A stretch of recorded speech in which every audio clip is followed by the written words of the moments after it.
Turkey ಬಗ್ಗೆ ಮಾತನಾಡ್ತಿದ್ವಿ ಪ್ರಹ್ಲಾದ್ ಅವ್ರು. ನಮ್ಗೆ ಅಂದ್ರೆ ಆಪರೇಷನ್ ಸಿಂಧೂರ್ ಟೈಮ್ ಅಲ್ಲಿ ಜನಸಾಮಾನ್ಯರಿಗೆ ಸಿಕ್ಕ ಮಾಹಿತಿ ಏನಿತ್ತು ಅಂದ್ರೆ ಪಾಕಿಸ್ತಾನಕ್ಕೆ ಟರ್ಕಿ ಬೆಂಬಲವಾಗಿ ನಿಂತ್ಕೊಂಡು ಒಂದಷ್ಟು ಯುದ್ಧೋಪಕರಣಗಳ ಸರಬರಾಜು ವಿಚಾರದಲ್ಲಿ ಕೂಡ ಅನ್ನೋದು ಜನಸಾಮಾನ್ಯರ ಅಂಡರ್ಸ್ಟ್ಯಾಂಡಿಂಗ್. ನಾನು ಕಂಪ್ಯಾರಿಟಿವ್ ಕೇಳ್ತೀನಿ, ಟರ್ಕಿ ಹಾಗೆ ಭಾರತದ ಯುದ್ಧೋಪಕರಣಗಳ ಸ್ಥಿತಿಗತಿಗಳು ಯಾವ ರೀತಿ ಇದೆ?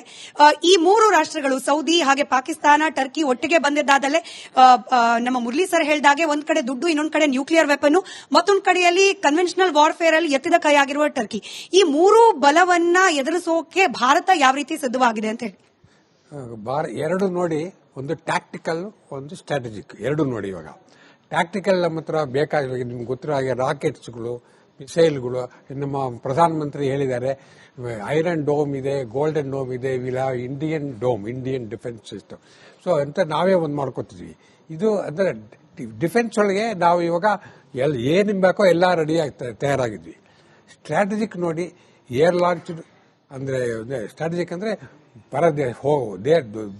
ಸಾವಿರಾರು ಕಿಲೋಮೀಟರ್ ಹೋಗಿ ಬೇರೆ ದೇಶಕ್ಕೆ ಅಟ್ಯಾಕ್ ಮಾಡುವಂಥದ್ದು. ಗ್ರೌಂಡ್ ಬೇಸ್ಡ್ ಇದೆ, ರೈಲ್ ಬೇಸ್ಡ್ ಇದೆ, ಏರ್ಕ್ರಾಫ್ಟ್ ಬೇಸ್ಡ್ ಇದೆ, ಸಬ್ಮೆರೀನ್ ಬೇಸ್ಡ್ ಇದೆ, ಎಲ್ಲ ಇದೆ. ಆದ್ರಿಂದ ಇಷ್ಟು ಇರೋದು, ಒಂದು ಸಾಮರ್ಥ್ಯತೆ ಇರೋದು ಭಾರತದ ಮೇಲೆ ಟರ್ಕಿ ಯಾವ್ದಲ್ಲೂ ಆ ಸ್ಟೇಜಿಗೆ ಬಂದಿಲ್ಲ. ಮಾತಾಡ್ತಿದ್ದಾರೆ ಸಣ್ಣ ಪುಟ್ಟ ಡ್ರೋನ್ಗಳು. ಫಾರ್ ಎಕ್ಸಾಂಪಲ್ ಡ್ರೋನ್ ಮೇಲೆ ಜಾಸ್ತಿ ಕಾನ್ಸಂಟ್ರೇಟ್ ಮಾಡಿದ್ದಾರೆ. ನಾವು ಏರ್ಕ್ರಾಫ್ಟ್ ಇವಾಗ 6th ಜನರೇಷನ್ ಏರ್ಕ್ರಾಫ್ಟ್ ಮಾಡ್ತಾ ಇದ್ದೀವಿ, ಸ್ಟ್ರಾಟಜಿಕ್ ಎಲ್ಲ ಮಾಡ್ತಾ ಇದ್ದೀವಿ. ಆದ್ರಿಂದ ನಾವು ಟರ್ಕಿ ಹೇಳಿದಾಗೆ, ಪಾರ್ಸದ್ ಹೇಳಿದಾಗೆ they are fishing in troubled waters ತರ ಮಾಡ್ತಾ ಇದ್ದಾರೆ.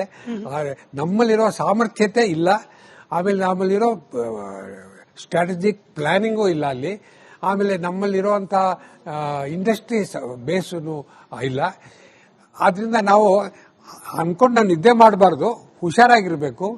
ಅದು ಇವತ್ತೇನೋ ಅವರು ನಮ್ಗಿಂತ ಎಲ್ಲ ಕೆಳಗಿರ್ಬಹುದು, ನಾಳೆ ಬೇಗ ಆಗ್ಬಹುದು. ಅವರು ಹೇಳ್ದಂಗೆ ಬೇರೆ ದೇಶದಿಂದ ಸಹಾಯ ಬಂದರೆ, ಬೇರೆ ದೇಶದಿಂದ ಅವಾಗ ಮಾಡಬಹುದು. ಆದ್ರಿಂದ ನಮ್ಮ ಕೇರ್ಫುಲ್ ಆಗಿ ಯಾವ್ದಿರ್ಬೇಕೋ ಅದಿರೋಣ. ಬಟ್ ಈ ಪರಿಸ್ಥಿತಿಯಲ್ಲಿ, ಸದ್ಯ ಪರಿಸ್ಥಿತಿಯಲ್ಲಿ ಬೋತ್ ಟ್ಯಾಕ್ಟಿಕಲ್ ಅಂಡ್ ಸ್ಟ್ರಾಟಜಿಕ್ ನಾವು ಮೇಲುಗೈ.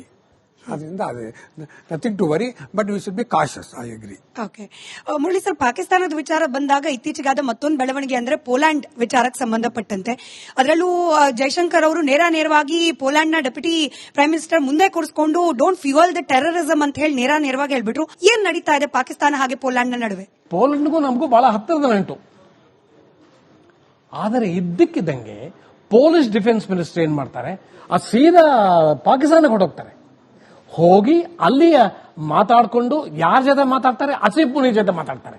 ಬರೇ ಶಹಬಾಜ್ ಶರೀಫ್ ಅಲ್ಲ, ಆಮೇಲೆ ನಮ್ಮ ದೇಶಕ್ಕೆ ಬರ್ತಾರೆ. ಅದಕ್ಕೆ ನಮ್ಮ ದೇಶದ ವಿದೇಶಾಂಗ ಸಚಿವರು ಹೇಳ್ತಾರೆ ಡೋಂಟ್ ಫ್ಯೂಲ್ ಟೆರರಿಸಂ. ಯಾಕೆಂದ್ರೆ ನಾವು ಈಗ ನಾವು ಪೋಲೆಂಡ್ಗೆ ಸರಿಯಾದ ಮೆಸೇಜ್ ಕಳಿಸದೇ ಇದ್ರೆ it will become another Azerbaijan ಅಥವಾ ಟರ್ಕಿ. ಅವರು ಇದನ್ನ ಪಾಕಿಸ್ತಾನಕ್ಕೆ ಹೋಗಿ ಸೇರ್ಕೋತಾರೆ. ನಾವು ಇಷ್ಟೆಲ್ಲ ಮಾತಾಡುವಾಗ ಒಂದು ವಿಷಯ ನಮಗೆ ಗಮನಕ್ಕೆ ಬರುತ್ತೆ. ಈಗ ನಿಜವಾಗ್ಲೂ ಪಾಕಿಸ್ತಾನದವರು ಅಷ್ಟೊಂದು ಅಗ್ರೆಸಿವ್ ಆಗಿ, ಅವರ ಡಿಪ್ಲೊಮಸಿ ಅಷ್ಟೊಂದು ಅಗ್ರೆಸಿವ್ ಆಗಿದೆಯಾ? ಇದಕ್ಕೆ ಉತ್ತರ ಕೊಡೋದು ಬಹಳ ಕಷ್ಟ.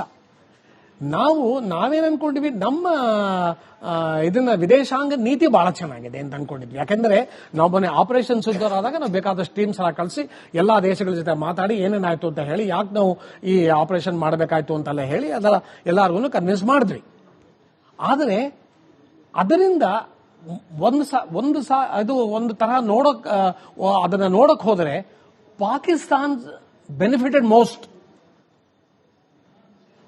ಪಾಕಿಸ್ತಾನ್ ಸಮೋ benefited out of all this most. ಅದು ಯಾವ ತರ ಬೆನಿಫಿಟ್ ಆಯ್ತು?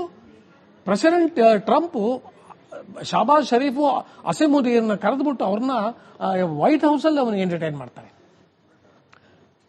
ಸೊ ಎಲ್ಲೋ ಒಂದು ಕಡೆ ನಮಗೆ ಪ್ರಾಬಬ್ಲಿ ನಮ್ಗೆ ಅನ್ಸಿರ್ಬೇಕು, ಇಲ್ಲ ನಾವು ನಮ್ಮ ಸರಿಯಾದ ನಮ್ಮ ವಿದೇಶಾಂಗ ನೀತಿ ನಾವು ಕ್ಯಾಲ್ಕುಲೇಟ್ ಮಾಡಲೇಬೇಕು ಅಂತ. ಅದಕ್ಕೆ ಪೋಲೆಂಡ್ ಜೊತೆಗೆ ನಾವು ಈ ತರ ನಾವು ಎಂಗೇಜ್ ಆಗಿದ್ದೀವಿ.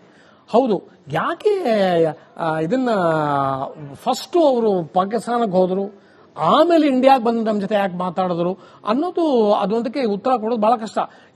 ಯಾವುದೋ ಒಂದು ರೀಸನ್ ಇರಬೇಕು. ಆಮೇಲೆ ನಿಮ್ಗೆಲ್ಲ ಜ್ಞಾಪಕ ಇರ್ಬೋದು, ಉಕ್ರೇನ್ ಇಂದ ಇದನ್ನ ಮೆಡಿಕಲ್ ಸ್ಟೂಡೆಂಟ್ಸ್ ನ ಇವ್ಯಾಕ್ಯುಯೇಟ್ ಮಾಡಿದಾಗ they came through Poland only. So Israel ಬೇಕಾದಷ್ಟು ಒಂದು ಗಿವ್ ಅಂಡ್ ಟೇಕ್ ಆಗಿದೆ. ಆದ್ರೆ ಅವರು ಯಾಕೆ ಪಾಕಿಸ್ತಾನಕ್ಕೆ ಹೋದ್ರು ಅದು it the matter of concern. ಆದ್ರಿಂದ ನನಗನ್ಸುತ್ತೆ ಸಮ್ ವೆರಿ ಇದನ್ನ ಕರೆಕ್ಟ್ ರೆಸ್ಪಾನ್ಸ್ ನಮ್ಮ ವಿದೇಶಾಂಗ ಸಚಿವರು ತಗೊಂಡಿದ್ದಾರೆ. And I think probably in the days to come Poland will also realise ಪಾಕಿಸ್ತಾನದ ಜೊತೆ ಹೋಗಿ ನಾವು ಮಿತ್ರತೆ ಮಾಡ್ಕೊಳ್ಳೋದ್ರಲ್ಲಿ ಅರ್ಥ ಇಲ್ಲ. ವಿ ಶುಡ್ ಟ್ರೆಡ್ ಅವರ್ ಇದು ಸ್ಟೆಪ್ಸ್ ಕೇರ್ಫುಲ್ ಅಂತ ಅನ್ಸುತ್ತೆ ಅವ್ರಿಗೂ. ಸರಿ, ಪಾರ್ಥಸಾರಥಿ ಸರ್, ಪೋಲ್ಯಾಂಡ್ ಬಗ್ಗೆ ಮಾತನಾಡ್ತಾ ಇರ್ಬೇಕಾದ್ರೆ ಮುರಳಿ ಸರ್ ಬಾಯಲ್ಲಿ ಬಂದ ಒಂದು ಮಾತು ನನಗೆ ಸ್ವಲ್ಪ ಆಶ್ಚರ್ಯ ಅನ್ಸು. ಅಂದ್ರೆ ಪಾಕಿಸ್ತಾನದ ಡಿಪ್ಲೊಮೆಸಿ ಅಥವಾ ಅವರ ಸ್ಟ್ರಾಟಜಿನ ಎಲ್ಲ ಒಂದ್ ಕಡೆ ನಾವು ಅಂದ್ರೆ ಸಾಮಾನ್ಯರಾಗಿ ನಾನು ಭಾರತೀಯರಾಗಿ ನಾವು ಕಡೆಗಣಿಸ್ತಿದೀವ. ನಾವು ಕೇವಲ ಪಾಕಿಸ್ತಾನವನ್ನ ಮೀನ್ಸ್ ಅಲ್ಲಿ ನೋಡಿ ಮಜಾ ಮಾಡ್ತಿದೀವಿ. ಪಾಕಿಸ್ತಾನ ಸೋತೋಯ್ತು ಭಾರತದ ವಿರುದ್ಧ ಅಂತ ನೋಡ್ಬಿಟ್ಟು ಖುಷಿ ಪಡ್ತಾ ಇದೀವಿ. ಬಟ್ ಪಾಕಿಸ್ತಾನ ಅಮೆರಿಕದ ಜೊತೆ ಬೆಳೆಸ್ತಾ ಇರುವ ನಂಟು, ಪಾಕಿಸ್ತಾನ ಟರ್ಕಿ ಜೊತೆಯಲ್ಲಿ ಬೆಳೆಸ್ತಾ ಇರುವ ನಂಟು, ಪೋಲ್ಯಾಂಡ್ ನ ಜೊತೆಯಲ್ಲಿ ಬೆಳೆಸ್ತಿರುವ ನಂಟು ಎಷ್ಟು ಸೀರಿಯಸ್ ಆಗಿ ಗಮನಿಸಬೇಕು ಎಲ್ಲ ಡೆವಲಪ್ಮೆಂಟ್ ನ ಅಂತ ಹೇಳಿ. ಒಂದು ಉದಾಹರಣೆಗೆ ನಮ್ಮ ರಿಲೇಶನ್ಶಿಪ್ ವಿತ್ US ಅಂತಾನೆ ತಗೊಳ್ಳಿ. ಆಪರೇಷನ್ ಸಿಂಧೂರ್ ಆದ್ಮೇಲೆ ಏನಾಯ್ತು, ಸಿಂಪಲ್ ಆಗಿ ಹೇಳಬೇಕು ಅಂದ್ರೆ ನಮ್ಮ ಪ್ರೆಸಿಡೆಂಟ್ ಟ್ರಂಪ್ ಅವರು ಹೇಳಿದ್ರು ನಾನೇ ಈ ಕಾನ್ಫ್ಲಿಕ್ಟ್ ಇನ್ನ ನಿಲ್ಲಿಸಿದ್ದು, ಇಬ್ಬರಿಗೂ ಹೇಳ್ಬಿಟ್ಟೆ ನಾನು ಟ್ಯಾರಿಫ್ ಹಾಕ್ಬಿಡ್ತೀನಿ 100% ಟ್ಯಾರಿಫ್ ಅಂತ. ಸೊ ಇಬ್ರು ಒಪ್ಕೊಂಡ್ರು ಅಂತ. ಪಾಕಿಸ್ತಾನ ಏನ್ ಮಾಡ್ತು, ಹೌದು ಹೌದು ನೀವೇ ನಿಲ್ಲಿಸಿದ್ದು ನಮ್ಮ ಯುದ್ಧ ಅಂತ. ಅಷ್ಟೇ ಅಲ್ಲ, ಪ್ರೆಸಿಡೆಂಟ್ ಟ್ರಂಪ್ ಅವರನ್ನ ನೋಬೆಲ್ ಪೀಸ್ ಪ್ರೈಸ್ಗೆ ರೆಕಮೆಂಡ್ ಮಾಡಿದ್ರು, ನಂಬರ್ 1. ಓಕೆ, ಅದ್ರ ಜೊತೆಗೆ ಒಂದು ಕ್ರಿಪ್ಟೋ ಕರೆನ್ಸಿ ಅಂತ ಇದೆ. ಅದನ್ನ ಕ್ರಿಪ್ಟೋ ಕರೆನ್ಸಿದು ಪ್ರೆಸಿಡೆಂಟ್ ಟ್ರಂಪ್ ಕಡೆಯವರು ಅದು ಒಂದು ಸ್ಟಾರ್ಟ್ ಮಾಡಿ, ಅವರದೇ ಒಂದು ಇದು ಸ್ಟಾರ್ಟ್ ಮಾಡಿ ಒಂದು ಎಕ್ಸ್ಚೇಂಜ್ ಸ್ಟಾರ್ಟ್ ಮಾಡಿದ್ರು. ಅದಕ್ಕೆ Pakistan immediately agreed to be part of it and contribute ಮಾಡೋದಕ್ಕೆ ಒಪ್ಕೊಂಡ್ರು ಅವರು. ಮೂರನೇದಾಗಿ ಆವಾಗ ತಾನೇ ಚೈನಾಗೂ ಇವರು ಟ್ಯಾರಿಫ್ ಹಾಕೋಕೆ ಹೋಗಿ ಅಮೆರಿಕ ಅಲ್ಲಿಂದ ನಾವು ರೇರ್ ಅರ್ತ್ ನಿಮಗೆ ಕೊಡೋದಿಲ್ಲ, ಮೆಟಲ್ಸ್ ಕೊಡೋದಿಲ್ಲ ಅಂತ ಹೇಳ್ಬಿಟ್ಟು ಅಮೆರಿಕ ಹಿಂದೆ ಹೋಗಬೇಕಾಗಿತ್ತು.